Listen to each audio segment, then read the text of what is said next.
Olá, seja muito bem-vindo ao meu canal, sou o professor Gabriel Bacarello. Já comece se inscrevendo, ativando o sininho para não perder nada do que acontece por aqui. Já deixe seu like, porque eu tenho certeza que você vai gostar desse vídeo.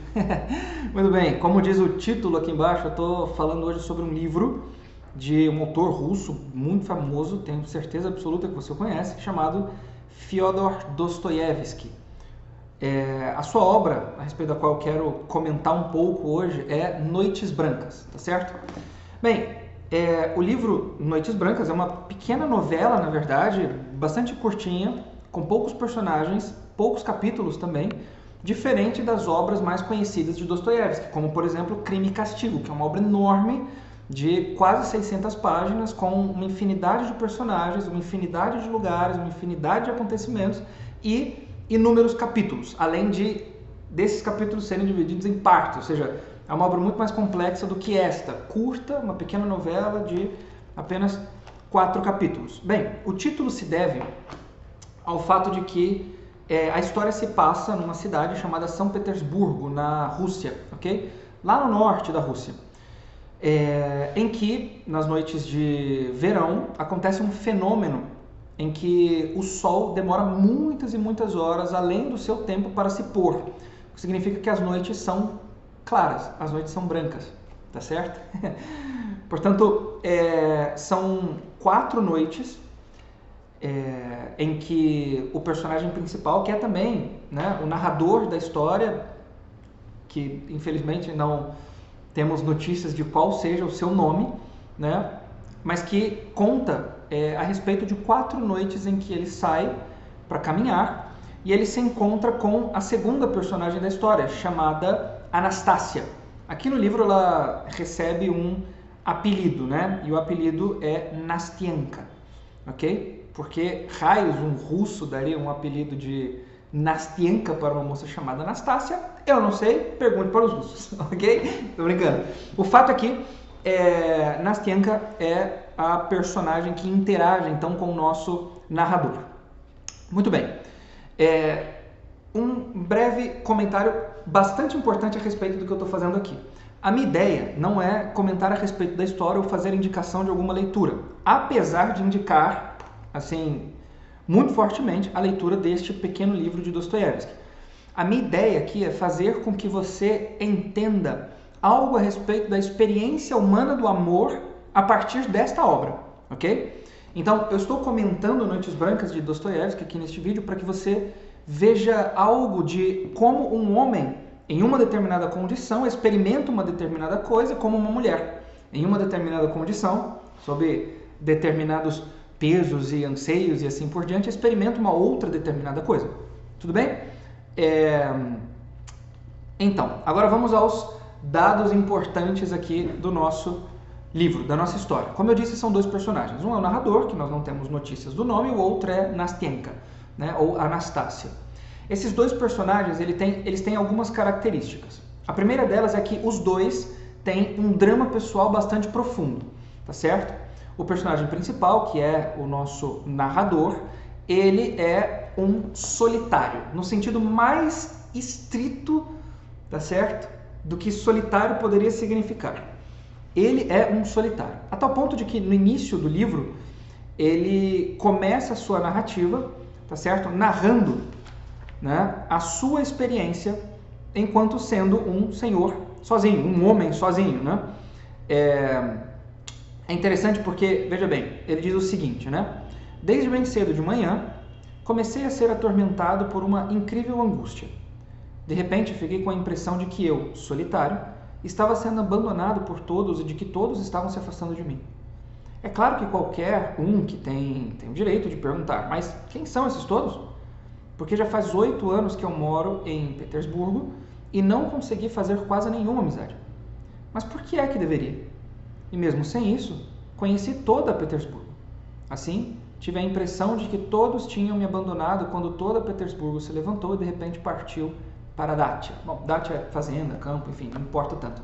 O fato é que, veja, ele está narrando o seu sentimento de solidão a respeito de todos os outros que pareciam tê-lo abandonado, saído dali, né? E é muito interessante o fato de que o modo como ele se sente solitário expressa, na verdade, uma solidão prévia àquele sentimento de solidão que ele estava sentindo naquele momento. O que eu quero dizer com isso? Veja, ele já era solitário mesmo antes de sentir-se um solitário. Ou seja, ele conhecia toda São Petersburgo, ele conhecia as pessoas da rua, ele sabia quem passaria, no horário que passaria, como estaria, as roupas que vestiam, ele conhecia os prédios, ele conhecia toda a arquitetura, toda a cidade, mas ao mesmo tempo ele não conhecia ninguém. A sua experiência do ter um conhecimento a respeito dos outros passava apenas por meras aparências. Ele sabia, tá certo? Que certos fenômenos aconteceriam em determinados momentos de um determinado modo. Mas ele não conhece nada em profundidade. Note que no momento em que ele se sente abandonado por todos, é simplesmente porque aqueles fenômenos que ele achava que encontraria num determinado momento, numa determinada hora, num determinado lugar, não aparece mais. Muito bem, acho que aqui deu para compreender o nível da solidão desse indivíduo, né? Ele não tem ninguém. A segunda personagem, chamada Nastianka, ela também experimenta um drama bastante profundo, que é o drama do abandono.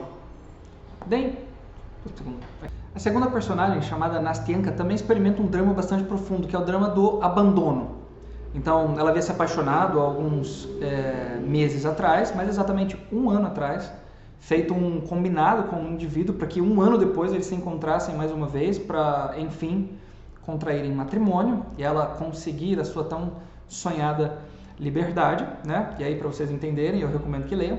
O fato é que o tempo marcado para o encontro dos dois havia dado e o sujeito não havia voltado. Ela se sentia abandonada e no encontro que ela tem com, então, o nosso narrador, dá para ela uma espécie de esperança para o amor uma outra vez. Ela chega a dizer, na última noite em que eles estão juntos, que aquele indivíduo que havia abandonado e se esquecido dela e não voltado para cumprir com sua palavra, não era tão bom quanto este, que todos os dias ali estava para ela, fiel, tá certo? Cumprindo as suas promessas e, de fato, se importando em entregar-se a ela e protegê-la e cuidá-la e assim por diante. Portanto, era alguém que tinha um amor muito mais profundo, autêntico e verdadeiro. O fato é que, bem, os dois têm dramas. Uma, o abandono. O outro, a solidão. Notem, o primeiro detalhe é esse. O segundo é que ambos desejam, portanto, um amor sincero, profundo, autêntico, né? Você veja, o primeiro deles, que é o nosso narrador, o primeiro dos personagens, que é o narrador, a partir da sua solidão, demonstra um desejo de alguém que supra essa sua solidão. Ele conta que ele tinha sonhos e que nesses sonhos ele se encontrava com aquela que seria a responsável por fazer com que a sua solidão cessasse de maneira definitiva. E ele deixa muito claro que ele tem certas feridas abertas sobre o aspecto da solidão. Isso é muito natural que um sujeito, que um indivíduo que experimenta uma solidão do tamanho da mesma que ele experimenta, tenha, né, uma dificuldade de lidar com a entrega. E mais, não só lidar com a entrega, mas de lidar com o fato de não haver a possibilidade de uma entrega. Então, há um desejo de um amor autêntico ali. E a outra, evidentemente, se ela se sente abandonada, é óbvio, né? A sensação de abandono gera uma espécie de sentimento de uma espécie de apequenamento, por assim dizer, né? Então, o sujeito que é abandonado sente-se insuficiente para aquele que a abandonou, né? Mas ao mesmo tempo que esse sujeito, esse indivíduo, essa pessoa, no caso a Nastianka, experimenta o abandono e, portanto, uma insuficiência, ela tem diante dela o nosso narrador que mostra para ela que ela é muito mais, que ela é sim uma pessoa amável, que ela é sim uma mulher desejável, que ela é sim alguém por quem ele entregaria a vida. Portanto, ela tem como que uma transferência do suprimento desta sensação de insuficiência por parte do abandono, que era aparentemente real. Ela então supre, né, a ferida e a dor nesse indivíduo, que ao mesmo tempo supre nela. Então perceba, existe um movimento de duas dores, um desejo de amar por uma solidão e um desejo de amar por um abandono, e os dois se encontram e de alguma forma são uma espécie de remédio para as feridas que estão ali abertas. Muito bem, um terceiro aspecto é o fato de que isso gera nos dois, num movimento, né, numa espécie de cadeia lógica. Veja, tem as feridas, aparentemente um amor sincero que seria capaz de suprir essas feridas, que gera necessariamente uma esperança muito empolgada, tá certo? Duas pessoas que estão perdidas, feridas e machucadas se encontram uma a outra e ali, puxa, aqui eu encontrei então o lugar em quem ou com quem, né, desfrutar a minha vida e agora sim ser plenamente realizado, né? Depois, a história nos conduz a duas possibilidades. Se vocês notaram bem todos os detalhes que eu coloquei para vocês, vocês devem ter ficado atentos ao seguinte: bom, eles podem ficar juntos como eles não podem ficar juntos, porque ainda existe aquele terceiro indivíduo, aquele sujeito por quem a Nastenka era originalmente apaixonada e com quem ela havia feito o trato de que ele retornaria um ano depois para que eles então se casassem. O que significa dizer que há ainda a possibilidade dele retornar. Eu não vou dizer ainda o que acontecerá.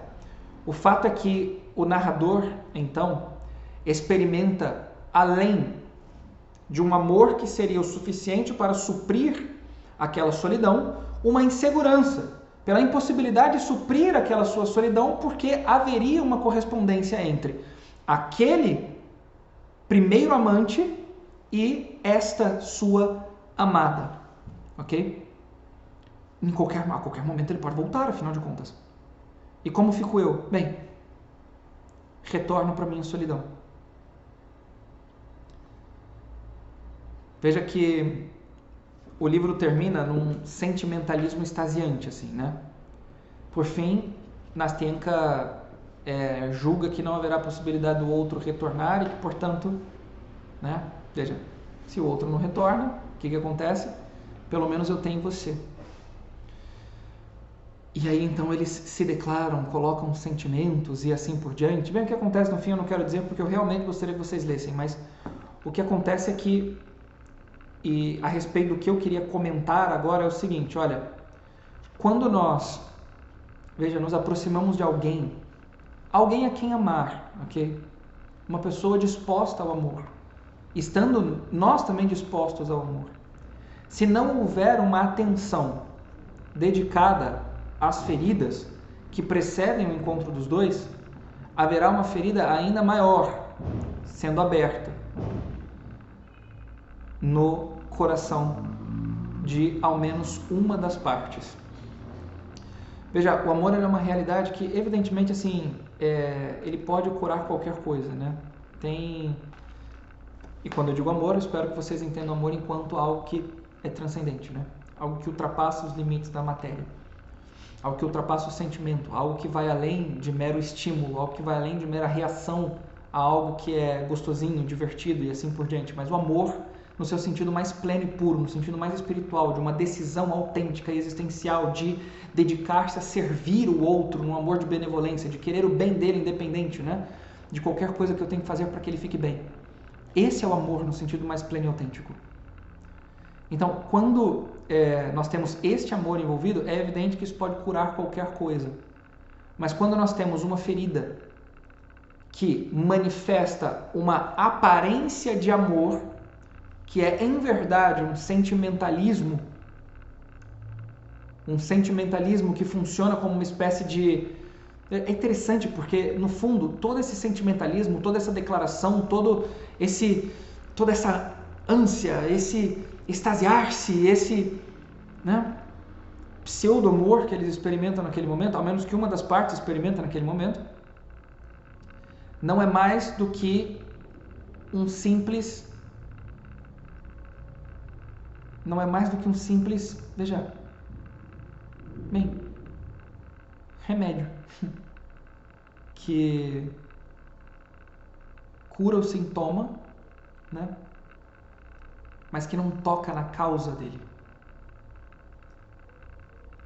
que dá conta de fazer com que nós experimentemos uma satisfação em relação àquilo que estava incomodando imediatamente, mas a causa permanecesse ali. E quando a causa permanece, é evidente que o sintoma voltará em algum momento. É evidente que nós não temos uma cura plena e perfeita. A única coisa que pode curar plena e perfeitamente é o amor.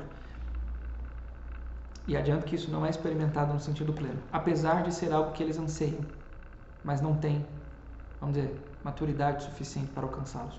Muito bem, era isso que eu tinha para dizer para vocês a respeito deste livro. Espero que tenham gostado da análise. Recomendo muito a leitura, né? É evidente que a análise está em torno da realidade do relacionamento. Se você gostou, então deixe seu joinha aqui embaixo, curta este vídeo, deixe nos comentários o que você achou, o que é que você pensa a respeito do livro, se você já leu, se você ainda não leu, tá certo? Recomendo muito a leitura e se inscreva no canal mais uma vez, ative o sininho para receber todas as novidades. Farei mais isso por aqui, né? Mais análise de livros e comentários assim por diante para tratar da realidade do matrimônio e outras coisas também. Fiquem atentos, tá legal? Então muito obrigado, fique com Deus, um abraço e até. Tchau!